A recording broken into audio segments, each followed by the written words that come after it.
Hi, and welcome to the Vulgar Display podcast, live from the barn office. You got the Mox here, and I'm joined via Zoom right now with the guys of Not Waving But Drowning, Justin and Calvin. At least two-fourths of it, right, fellas? How are we today? Good. How you doing? Good, good. Doing really good. And Calvin, you're also part of Last Flight Home, and we're celebrating a show that's coming up, Surfside Presents. Well, look at you. They sent you that? Product placement. They did send it to us. Surfside presents Bob-A-Rino's class of 2003 reunion show Saturday, November 29th at Off Broadway in St. Louis. Doors are at 6, shows at 7. We have Bi-Level, Moon, Enemy Airship, A Symphony of Punches with Jeff from Not Waving But Drowning, and the return of Last Flight Home. Mm. This is an exciting time. It's an exciting celebration for a couple 20 years ago or so, and ask you guys to be a part of it. Obviously, Calvin, you're playing in Last Flight Home, but Justin, you're not directly involved in this show, but I would say have a lot of friends playing the show, a lot Oh, of yeah, for sure. bandmates playing the show, and you guys, Not Waiting But Drowning specifically, were such a huge part of the early 2000s Farmington and St. Louis scene. So I thought it'd be a good conversation to kind of talk about some of the old times and celebrate this show. Let's think back to early 2000s if you guys can. I know we feel like grandpas at this point. We might not be there yet, but got the gray hair and all that. For those that weren't around in that time frame, I guess, how would you describe the Farmington scene in the early 2000s? And I'd say the St. Louis scene as well. Well, I can speak on the Farmington scene. I was like digging into the St. Louis scene a bit, but and so I would be gone for a minute and then I'd come back and there'd be like four new bands. And then I could go down and watch like all of these people just playing music that I had no idea who they were already, even when I was young. So it definitely sprouted up like a freaking garden variety, pretty hardcore. And I think Bob's is that location is probably the main reason for it because up until Bob's kind of getting kicking, we were playing, like bonfires and parties and playing garages, and we were forming our own like places to be active, begging like broke down freaking biker bars to let us just use the venue for an evening. So when Bob's kind of opened up and allowed bands to play, it definitely allowed all of the closet creatives to come out to play, and it went off. Yeah, and for those From not aware, you're originally from the Farmington area, but joined Not Waving But Drowning, which is primarily a St. Louis area band, right? Correct, yeah, I kept writing them fan letters via snail mail and showing up at all their shows and just telling them how cool they were, and until they finally, um, until their drummer quit, and then I had an end, so that worked out for me. Justin, talk about that time. I guess maybe even getting Calvin in the band. I know you had at least one drummer before, maybe more. Yeah, yeah. Our original drummer was Scott Freeman, and um, he was in the band maybe 2 years because I want to say like a lot of the changes started happening around 2000 when we got a different drummer and bass player because that happened about 6 months apart from each other. But Calvin was like the first change with us, and I think, am I right? Yeah, I'm right. Um, so we were like just playing shows trying to get our name out there, and like we weren't really touring much or anything back then. We were doing shows at like the Side Door, and I want to say like Calvin came out and saw us when we played with the Get Up Kids. Does Yeah, that sound right, Calvin? that's where I got your demo tape. Yeah, That was the night I got that tape. so he came out and saw us and was chatting with us, and I don't know if he necessarily knew if we were looking for a drummer or if we even were looking for a drummer at the time or not, but introduced himself and um, kind of just kept in touch from there. And then when we actually did need a drummer, Shannon from the Creepy Crawl was uh, suggesting Calvin. Like he had no other suggestions. Like just right out the gates, he was like, "You got to check this guy out, see where it goes." So um, we ran with it and see where it went. And I mean, we got along super well, and Calvin blew us away. So it, kind of just took off from there. But that time, yeah, we definitely weren't the touring workhorse that we became later on with him and Jeff later on. But it was an exciting time because we were like trying to like figure out what we were still and who we wanted to play with, which ended up being like we don't care, we want to play with everybody. Yeah. So like yeah, it just kind of took off from there. It was just kind of an exciting time because like it was we were just kind of figuring it out as we went along. When Calvin joined, did the sound change? Like one of the things, me and Calvin share a love for old Sepultura, and I know Sure.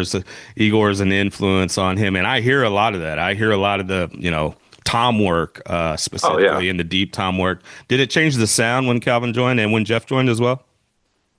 Oh, for sure. Definitely. I don't know if it was necessarily intentional as much as it was just organically, but it was a thing like where like we always were like an accumulation of like everyone's different influences and stuff early on, but like we definitely had more of a rocking, like kind of like refused, like early Zayo kind of like feel to our stuff, very like fast drums in your face, type of vibe. And like, I mean, don't get me wrong, that kind of vibe didn't necessarily go away from us, but like I feel like things definitely got more technical, more metal influenced. Um, well, I'd definitely say the earlier sound was more punk and hardcore, whereas the later sound became more like metal and hardcore kind of a vibe for us. So it definitely just organically changed from there because Jeff brought a different vibe too. I mean, Jeff was like, he was into like a lot of pop punk stuff. So like a lot of fast shit like No Effects and stuff and Propaganda and stuff like that. So um, yeah, there was definitely an influence change over the time with adding those guys, but it felt very organic. So we just kind of let it happen. At what point do you feel like you found your identity? How about the time we broke up? 2024. So like yeah, it was like when we broke up it was just kind of tough because we'd had some labels like that were interested in us and it just kind of like never materialized and they were like we kind of got our hopes up because they were all like decent labels and it who knows what the future could have brought from it but um just weird circumstances every time that just kind of like caused it to just fizzle out and I think we were just kind of like really losing steam because it was like we were touring a lot. We were burnt out and stuff. But when we were out there doing it, I just remember like our live shows being like damn, like we played like a machine. We were like super tired. We're doing it every night. So um, I don't know. I mean, I joke around saying that I think we were at our peak when we broke up, but I really do think we were. So I don't know. Calvin, what about you? What do you think? What Yeah. do you remember? Like, because we just spoke to Tim from Bi-Level, and I think he talked about you and him going to see Not Waving before you were in Not Waving. Is that the Mhm. show that you're talking about, where it's like you guys were both blown away by what they were doing, and then there was like some kind of drum carousel where the Scott guy ended up in a band that Tim took was it Oh, Brazil maybe? Yeah. oh Uh, yeah, uh, yeah, maybe. there's a lot of cross pollination occurring there. Um, I I was with Tim when we saw Not Waving at the Galaxy, and I don't remember who they were opening for, but Oh, damn. um, Not Waving used to do this like from the record, like the Dead by Dawn thing, where it was just like noisy and just um, uh, a hell of a thing to watch. And I remember just being like, oh my God, this band is unhinged. I just loved every second of it. And that's kind of where I fell in love with Not Waving. But I would head up because I worked in St. Louis. So I would head up to St. Louis and check out Not Waving kind of on my own and just daydream about being in a band that like had their shit together, so to speak. And Not Waving seemed like that band to me. Um, but I had joined Sullen, and which was the drummer for Not Waving, Scott. It was his old band, and I played drums for Sullen for a while, and it just was very grungy and just not really my thing. And I tried to kind of feel it because I loved the people in that band. They were very kind and very awesome people. But I ended up having to say, I just don't think it's my bag. So I backed out of Sullen. Well, then Scott wanted to get back with the Sullen folks. So I think that's what kind of put me in touch with Justin officially because I got recommended through Shannon and Shanna through Scott, and that was kind of like an easy bridge. So Scott went back with Sullen. I stepped into Not Waving. Then years down the road, there was another bit of a shift where I think Scott stepped out of Brazil and Tim stepped in. And then Scott and Tim ended up in a band. So it was like, I mean, it's kind of that way in every scene. There's like these, a handful or a couple handfuls of players that anytime that you're starting something new, for instance, Justin is in Two Hands, One Engine, his ambient project, which I'm sure we will get into, but like Jeff has started joining him on stage, not all the shows, but, a lot. And it's because, there's these solid connections and solid players and people that know how to give space and know how to respect the sound and all of that sort of stuff. So I think once you have an embodiment or like a collection of these people that are competent and do their stuff and give the right amount of respect or attention to the music and are just fun and nice to work with, I feel like that becomes kind of the spokes of a wheel that turns and turns and turns, which is why I think you see, as life goes on, Not Waving coming out of their basement and playing a couple shows again out of nowhere. And it's like, what? Or now Last Flight Home, awaking from the sarcophagi that we were, cooking in for the last 20 years. It's because we all still know and love and communicate with one another a lot. And I don't think that sort of thing will ever go away, but it'll always have a degree of what it was, what the impetus, like how it began. Every time I get together with Justin or Jeff or Todd, it's always we're telling stories and laughing and trying to remember things that maybe I don't remember so well, but Justin remembers incredibly. We'll go down those roads and it's like no time passes. When you reconnect, it's like, here we are again. And I hope it stays that way forever. And you guys did a lot of touring. You guys were in the van, road dogging it for a lot of years with a lot of bands that ended up being, drivers of a scene. You guys toured with Zayo. We're talking Zayo, and then you do some Converge and Coalesce. And these are like legendary bands that, 20 years removed, and not even removed, they're still doing some things. But 20 years later, you're talking about legendary status with those. And you guys were out there with them. And we've interviewed some of those bands, and we sometimes bring up Not Waving. They're like, oh, yeah, they remember those times. And it seems like, when you're out, I don't know, but it seems like when you're out on the road and you're having these experiences and you're eating peanut butter and jelly sandwiches because you only have so much money to make it to the next town. There's a brotherhood that kind of it bonds everybody there. There's a kinship that bonds everybody there. It's maybe like talking about the old college or the old football days in a sense. Is that an accurate statement there? I mean, I don't know anything about sports, so I can't speak to what sports are like in any degree. But yes, I think that camaraderie and that connection is indeed active and still alive. And it's not just Not Waving stuff. I think if you talk to a lot of bands kind of in the scene still yet, bands that have been around for a long time, or even new bands from people that were around making music back in those days, not just remembering Not Waving. I guarantee if you mention Justin to most of those bands, they're going to know who Justin was because Justin was bringing them to our town before anyone else. So that's how Not Waving did our thing so successfully, is because Justin was putting together such a variety of shows in St. Louis, and then, you know, they would, those booking agents would give us shows when we were on tour, and it just created this huge network before the freaking internet existed, really, or just barely existed. When I first started out as a musician, I couldn't get any shows. Like it was very felt like trying to get into like punk rock and rock clubs in St. Louis as a teenager, like in the mid 90s was like it was kind of impossible. So it's like I just noticed I was like, well, what if I brought like a touring band that the club would want to do? And then I work with the booking agents and like maybe we can hop on that show and get into a club that way.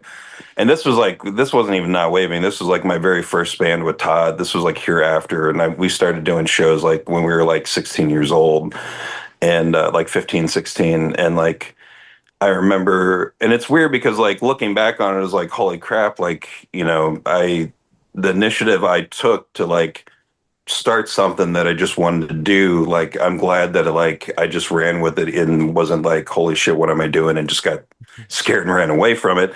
Cause like I'm a 16-year-old kid trying to talk to like people that work at clubs in their 20s and 30s, trying to convince them to let me in there and like my friends, and it's just like it wasn't the easiest task. So like when I started doing that and bringing bands in, it kind of like steamrolled from there. And I did that. I mean, I was booking agent or a show promoter for like, years and years and years, like 10, 15 years. So um, the amount of like relationships and contacts that like I accumulated from doing the band and from doing, booking shows, it just like kept going and going and going over the years. And to me, that was like the most valuable thing to keeping the band growing was just getting to meet new people, meet new connections, see where they led. And, still today, there's a lot of people that we met through all of that I still talk to today on a regular basis. So um, yeah, I mean, it's pretty remarkable to look back and see like how many friends I've made just through music over the years. So I'm very thankful for that. Yeah, and I would say Joey, when we talked to Joey before, you were a mentor as far as the booking goes. You played the mentor role with him quite a bit, and I think maybe even helped him with some contacts and getting him involved in promoting and throwing Sure. shows. And I think, we talk about with the Bob-A-Rino scene and the Farmington scene in the early 2000s, I think Rusty said it was the perfect storm of a lot of people that were involved. And I would say Sure. Joey being one of them, right? And maybe the main one, but I know that he'd always credits you as far as this is maybe let's do this show instead of that, or maybe you'd give him advice on who to bring in and who not to bring in. But I would say also too, knowing Joey like I do, his especially at the time his young youthful spirit and just wanting to be excited and do these Yeah. things, I think played a major role in that. Yeah, I think he definitely kind of had the spark that I did when first starting out and wanting to like book shows. Because I think he saw something in Farmington that I didn't see because one, I just didn't live there and wasn't exposed to it that often. But like with Calvin, like he like had talked us into going down and doing like VFW type shows. Like I remember doing shows at Rosner's and stuff back in the day, even so. Um, so like I knew that there was a scene there. I knew that there were kids that were interested in stuff, but it was also new because like I mean we didn't really realize that like a whole new scene of music was happening right in front of us, like emo bands and metalcore bands and shit. Now there's like 40 different genre or hundreds of genres of different types of music, that grew from those original genres. Calvin, can you talk about some of those early Bob's shows, or even like you talk about Rosner's, and did you guys ever play the Park Hills Bowling Alley? I'm sure you did, right? Oh yeah. Yeah, I so got those were sort of pre-Bob's, I would say, or maybe around the same time. I remember you guys bringing in a band that I ended up falling in love with, was Shun out Oh yeah. of what, Tennessee, I think maybe. Mhm. Yeah, Yep. we met Sean on the road. At actually, I think where we met Sean was we had played a show in Nashville opening for Soulfly, and Jack from Sean and maybe Richie came to that show and was, talking to us about, hey, we should do a show or whatever. And we had no idea, but Shun was the freaking business in Nashville. So it was a good band to get hooked up with. They were great outside of Nashville as well. But we were on the roads at the same time, just barely missing one another. But it was funny. We would do like little zine interviews here and there, and like whoever would be talking to us would have just talked to Shun like 2 weeks before because they were, just missing, and they would give us, uh, Richie told us to tell you this or whatever, that it was this pre-internet network of just like, okay, yeah. But I've always been proud of Farmington. So as far as like seeing what kind of scene they could come up with and knowing how hungry the people are, because I was one of them, I am one of them.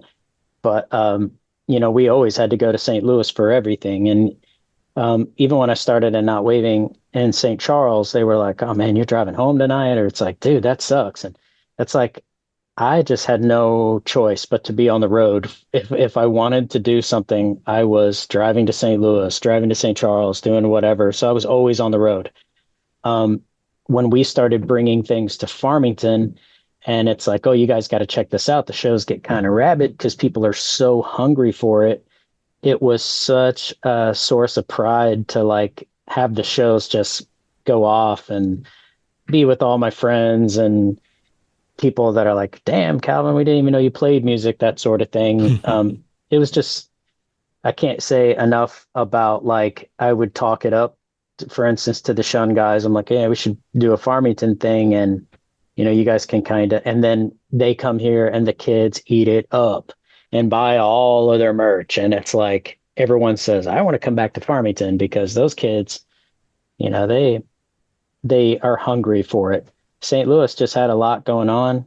Outside of the city, sometimes you just find that hunger that maybe inside the perimeter is missing a little bit, but outside it lights your fire again because you're like, damn, people love this. Not Waving had a very heavy hardcore sound, but you would play with the band and it just would make sense, or people would just be okay with it, like Shun, which is very melodic and sort of, esoteric maybe. Mixed bills like that. You would play even like with, the early Last Flight Home, and it was just accepted, not only accepted, but I feel like embraced. It wasn't like a hardcore show. It wasn't like a metal show or an emo show, which at the time wasn't even a thing, I don't think. But like mixed bills were bands that sound very drastically different from one another. I always enjoyed, I always found refreshing because I like a lot of styles of music, but like, death metal, you can't listen to 4 death metal bands in a row because it can be a little bit repetitive. Oh yeah. And it seems like you played a lot of shows that way and ended up making some connections with some pretty well-known bands, the Papa Roaches and the Alien Ant Farms. And you want to talk about a drastic different sound, but they embraced you and the sound. And I think even, gave you some opportunities that you probably wouldn't have had before that. Oh no, we'd have had all those opportunities. Yeah, it was no big deal, right, Justin? Right, Justin? It would have been no Yeah, biggie. sure. Okay. No Okay. biggie. Yeah. That's not true at all. As a matter of fact, and before you got here, Justin, I was kind of talking shop a little bit with Chad, and we were talking about the Sepultura show that you and I just went to. Sure. Chad had to miss it because he wasn't feeling well, but Oh, hell. I know.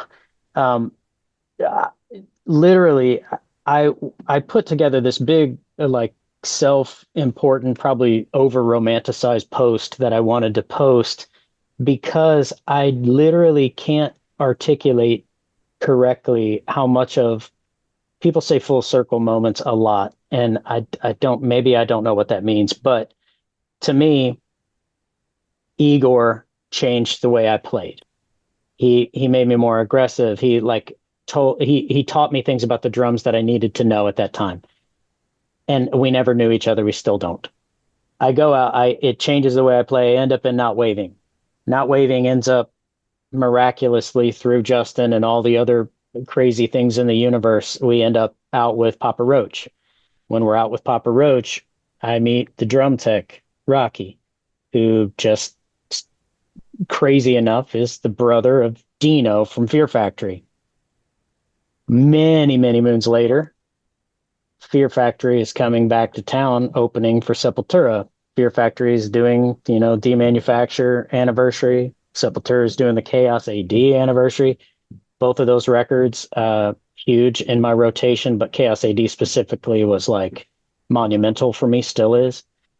And Rocky is like throwing us shirts when we go in there and like hooking us up with all access passes so we get to watch this band play these records that changed my life. And it was all possible because of the little pieces along the way that were just like getting built over decades, And to me, like watching Sepultura from the side stage play KSAD, that like definitely changed my path as a musician, was like, man, life is awesome. And even though I didn't really ever admit, I'm going to start crying here, guys. Are you crying? Hang on, guys. Hey, I feel that way about KSAD too. I need to get Same. some Hey, tissues. well, yeah, I wish Oh I my was in God. person. We would embrace.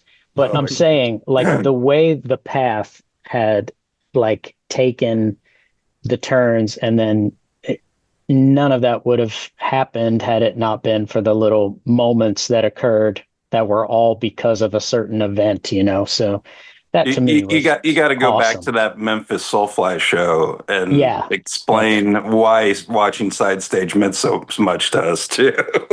Well, yeah, so I was super stoked to play. All of us were stoked to play with Soulfly, and Hatebreed was on that show. We played, a few shows with Hatebreed, but um, we were like, oh, we're going to meet Max, and it's going to be just amazing, and we're going to talk shop, and I'm going to get to give him a KLCD hug and all this kind of shit. Well, to sum it all up, I mean, we saw, other than seeing Max on stage, but then like we watched Hatebreed from side stage, as bands tend to do. And then when Soulfly was coming out, they were like, yeah, nobody's on side stage, no one's backstage, get the hell off. So they may not have said it that forcefully. We wandered out into the crowd. Me and Todd, Justin, you may have been back there with us. We're hanging out behind the venue for after the show, because we're like, well, Max will come out back and maybe we'll get to say hi.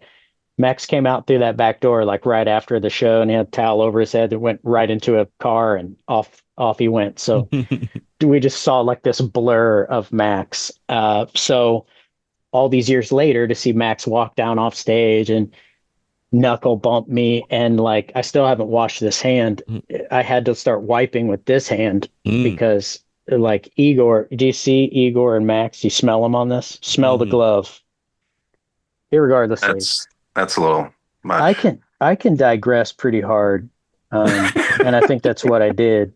If you guys would like me to leave so you could have a real conversation, well, I'll do that as well. You just let me know. I got a question for you. A lot of the podcasting stuff that we do, it feels, if we're going to get sentimental, it feels very much like trying to give back to music what it has given us through the years. More first and foremost, we're fans. We just love music and what music has provided us all these years. And I think that's why something like this show here that we're talking about means so much to people. One, there's probably a little bit of nostalgia there, right? Hearing some songs they haven't heard in a while, seeing some people they haven't seen in a while. But I think there's such an emotional connection to music that's where the passion lies. That's where the music fandom lies. And again, we're a little small part of that, but everything that we do is driven by just trying to give back in a way that music gave to us. Sounds way better than anything I was trying to say. I was basically trying to sum up that exact same feeling by saying that I don't know what I did at any point of my existence to like get to be so lucky to get to do other things that were big to me. But I'm grateful that everything has happened in the way that it has, because when there are those moments where you're standing there like a little child again, watching something that started your path 30 years ago or whatever, it's like, man, those moments are awesome. And it makes getting old as shit like kind of cool, because like the pain of being old, being just miserably fat, not being able to eat like I used to without things not making me feel well. Um, but then thinking I've been alive long enough to get to do some cool shit, and that's neat. So that's where I was going, you know. But yes. Yeah. When we were talking to Tim from Bi-Level, he said something that really resonated with me. You know, we, as a podcast network, we get to do some pretty cool things and talk to some really cool people, but none of that impresses my daughters at all. I can't impress them. That's like my whole goal is to like impress them and be like, oh my gosh. Do you guys ever talk, you know, your musical journey with your kids? What do they think about it? Have they, you know, started playing music themselves? I'll jump in real quick because I just kind of had an experience like that. So, my oldest son, Elliot, has just started getting into like all this music that I grew up listening to, like from the 90s and stuff, like all the popular, like alternative shit that like, broke out. And so he's listening to like, he loves Deftones and Yeah. stuff like that. So, um, he's been really getting into shoegaze and he's been like turning me into a lot of like bands and stuff too. And there's this band called Greek Death that's on Death Wish Records that my ambient project actually just opened up for recently. But he turned me on to him a year ago and was like, hey, you should check these guys out. You might dig them. Cause like I turned him on to bands like Slow Dive and shit like that from there. And so like we checked this band out a year ago. They're killer. They're awesome. And then they come back again at Platypus. And so I reached out to my friend Tony and was like, hey, do you think I could open up for these guys? Thinking that it would be kind of a fun experience to open up for this band that my son turned me on to, that he's really into and I'm into. And I did the show and it was great. Like it was awesome. I love like sharing that with them. But like outside of like being a music fan, my son gives two shits about like any of the other shit that comes along with it. Like Yeah. he could care less about like learning an instrument or any of that stuff, or he also could really care less like that, a couple weeks ago we got to hang out with the Papa Roach guys backstage at a 5,000 seat venue. He could give literally two shits. Like he cared. He would rather go hang out with me at Platypus, like with a shoegaze band, than go and do that. So, Yeah. like, not so much of like cool dad factor, but like That's very cool. It's kind of coming in there a little bit. He's letting me sneak that in. So I did mention this. This literally happened 2 weeks ago, and I think a lot of this is TikTok, because like my daughters listen to Radiohead, and it's through TikTok, right? But 2 weeks ago, I found this so funny. It's like one of the highlights of my life. My oldest daughter goes, "Dad, have you ever heard of the band The Deftones?" And I was like, "Yeah, honey, I sure have. Since I'm 13 or 14." We'd have to go back a little bit for the first time I heard Deftones, but I found that pretty funny. I mean, yeah, I'm impressed. My kids, I waited till I was like in my 60s to have children apparently, and they are far too tiny to really, well, Felix is 7, so he's starting to get a little more awareness there. And Ronan is the little drum guy, but when we did our Furnace Fest fiasco here last year, the kids and Sam went, and my mom even went down with us. We kind of made a family trip of it, and to look over while we're playing and just see my kids and Felix like recording on his iPad like a little tourist, it was like I was so proud that they got to see any of that happen, because I don't, I obviously I'm not as active in the music world because I am very active at work and with my family at this current juncture. But like Justin, you going out to shows with the kids is just cool as hell. And I hope, and that would be an amazing experience. So the little pieces and tastes I've had of that were just like so special to me. So that's awesome. Dude, you would love it. Like Miles, my youngest, he just turned 12 recently. He recently came up to me and was like, "Hey, Dad, have you heard of this band called Thrice?" And I was just like, I was like, "Oh, okay, hold on, let me unpack this." So I was like, "Would you want to go see them sometime? Maybe meet some of the dudes?" Like, so now I'm like getting this juncture where I'm like, I could like technically introduce my kids to some of the bands that like he likes Goldfinger and like they're playing in January, and I'm thinking I'm gonna have to make some calls for that. I'm not much of a Goldfinger fan personally, but I know those dudes, and it's just being able to do that for my kids is like it's Oh yeah. awesome because I know when I was growing up and just like discovering new music and bands and like kind of just discovering what I liked. It was so exciting for me. I mean, music's a huge part of my life. So like the fact that the kid's showing you interest and want to like kind of learn about bands like that. And he's constantly like trying to ask me for other bands like those bands to check out. And I'm just like, man, I miss like that hunger of when I was that age. Like I totally see it in them and love it. It's just amazing. Yeah, that's so cool. I got a question for you guys. Was Not Waving asked to play this show? Oh, I think Calvin, like you would know better Yeah. than I, but I think that was like talks early on, even before you started telling us about Last Flight Home possibly kicking it again. Well, no. So, the idea wasn't really to make a Bob-A-Rino's thing specifically.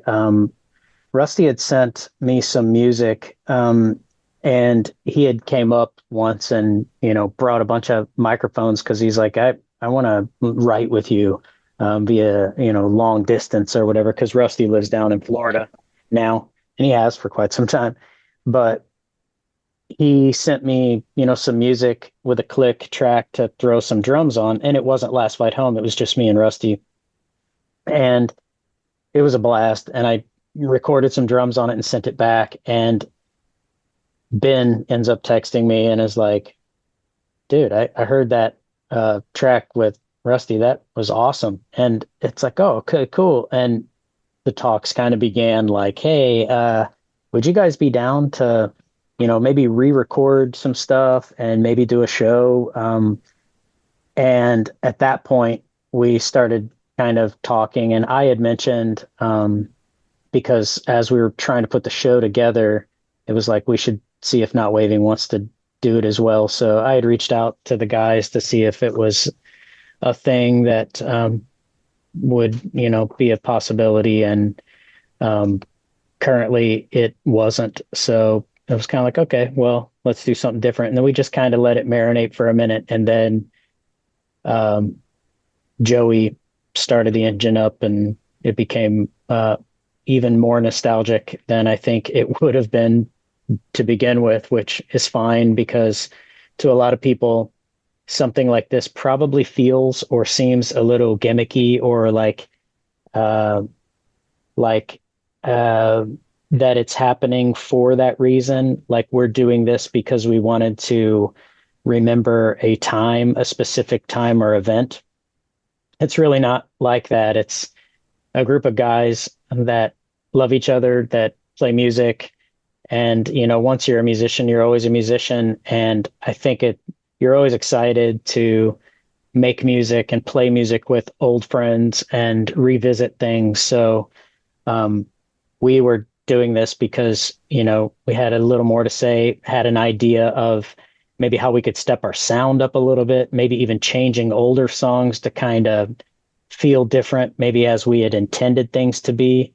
And these days, I mean, you can make and record and write and do all sorts of things far easier than you used to be able to do. So I think it was like, let's see what we can do. And that's kind of how this whole thing started to spin again, which is not probably answering your question because that's what I do. I'm wandering. Nice Well, I to just meet you. asked because it seems like so fitting that you guys would, and I know you. I guess maybe pretty selective about what you guys do. What's Well, here? I mean, I'll just ask the that, question. We don't know What's what we do. well, What do I we don't, do? well? we don't What's the do much. status of Not Waving? Did you say Um, dad us? We're all dads. yeah, it's always been kind of floating. I mean, to be honest, the things that we did last year, we did a couple local shows and then Furnace Fest. I was going through a particularly difficult time in my life, and music's always been like a huge coping mechanism for me personally. And I, kind of actually didn't realize it as much as it is until this all was going down last year. Um, but how thankful I am to have like a positive coping mechanism as opposed to various other coping mechanisms I could have went to that aren't nearly as healthy. So I was very lucky to have those dudes on board to basically want to do some shows and kind of just keep my um, mind busy and on other things other than the shit that I was going through. So that was more of a huge thank you to all of those guys, all three of the Not Waving guys, because they literally did those shows for me, and I appreciate it because it just it gave me a purpose and something to look forward to during a pretty dark time. So yeah, I don't know, not to get all fucking weird and dark and Don't you and start crying. dramatic and shit, but like, I already I'm, did. I'm not. Yeah, you did Oh, enough. Well, as you two specifically So know, if you would ever want to come back to the Farmington area, Vulgar Display a Podcast would 100% throw a show to make that happen. So sure. if you ever get to a point where that's something you'd consider, we'd love to have you because I think it'd be pretty special for some people. What is Bob-A-Rino's status these days? Is it just a parking lot? What is it? What's going on? I haven't even been down there in years. Is it part of the oh. coffee shop? I don't know. Calvin, you been there, right? Yeah, I mean, I don't really frequent the coffee joint, but it does belong to that, and they've turned it into like an outdoor, like a little patio thing. So I mean, it looks like it would be a great place to throw a show, but Pop I don't. up, do a 10-minute set.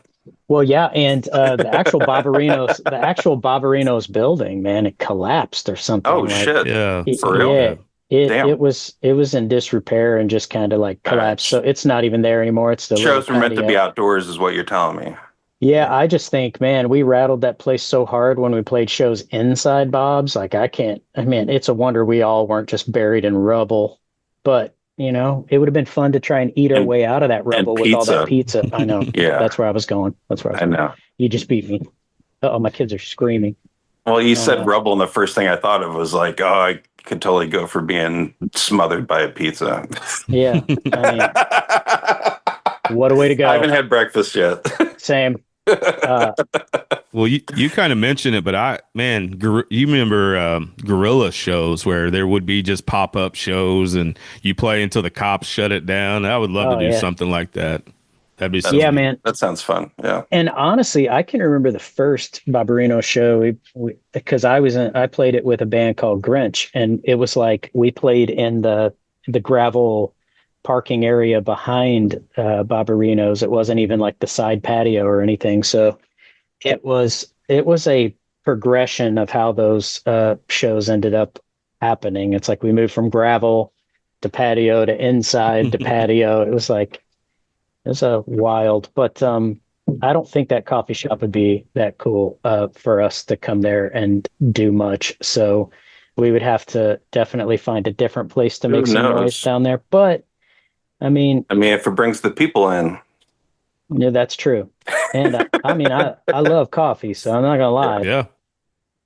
But I was gonna yeah, say there's some times where I played Bob-A-Rino's where like I kind of got the vibe that I'm sure Bob would be like. There would be times where like him having to deal with like 200 like teenagers ordering pizzas all at the same time and all these like loud obnoxious bands. I'm sure he was just like, oh my god, what the fuck am I doing? But he also like, it seemed like there were times he loved it too, because like Mhm. we brought like, I mean, the amount of business that like those shows brought into that place, I'm sure were awesome for him. And he, as much as it was probably a pain, I'm sure he loved it too. But I just kind of remember moments like that. And with one thing I've wanted to mention before that I kind of got off track and forgot was just like the thing with that I remember about shows down in Farmington when I first started doing shows when Calvin got us down there was like it wasn't that like necessarily they were there for people were coming out for a specific band or anything like that. It was like literally just groups of friends hanging out with each other. And like it was kind of like the music was the catalyst that brought everyone together. And you'd mentioned like the different genres. Like I remember like booking shows and it was not unheard of to have like a punk band, a metal band, a ska band, like you name it, like everything, an alternative band, like everything all on one bill, because it wasn't really necessarily about like fitting within genres. It was about like just bringing everyone together and the diversity of everyone's taste. And like that's why you would get someone out, get so many like the decent crowds out because there'd be someone who would come to a ska show normally that wouldn't have been because there was a ska band playing or, you know, vice versa. So just the diversity and the natural organic build of it over the years, it just it's one of those things that I don't think everyone noticed it as much when it was happening, but looking back at it like, oh, like that was actually kind of something special. And the fact that like we had people like Joey and Calvin to like um really push for bands to give Farmington a shot, I think is pretty cool because otherwise it's an area that may have gotten overlooked during that time period. And but the kids there were into it and gobbled it up and built a scene out of it. So I always thought that was pretty cool. So we always like after seeing how great the shows were down there, we always made a point to throw Farmington like on tours if we were going out with somebody like the Stay Forward, Open Hands, stuff like that. So yeah. Surfside Presents Bob-A-Rino's Class of 2003 reunion show Saturday, November 29th at Off Broadway with Last Flight Home, which Calvin will be manning the skins there. Bi-level reunion, which is pretty exciting. We have Moon from Goldfinger and Greek Fire and Enemy Airship and a Symphony of Punches with Jeff from Not Waving But Drowning. Fellas, thanks so much for doing this, especially on a Saturday morning. And we really appreciate it. Thank Thanks you for having us. Yeah. See you at the show. You too, Justin. Hey, Yeah.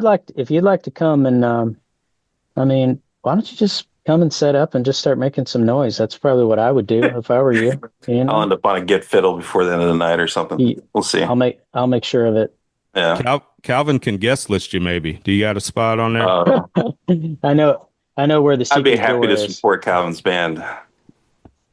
I love you, Justin.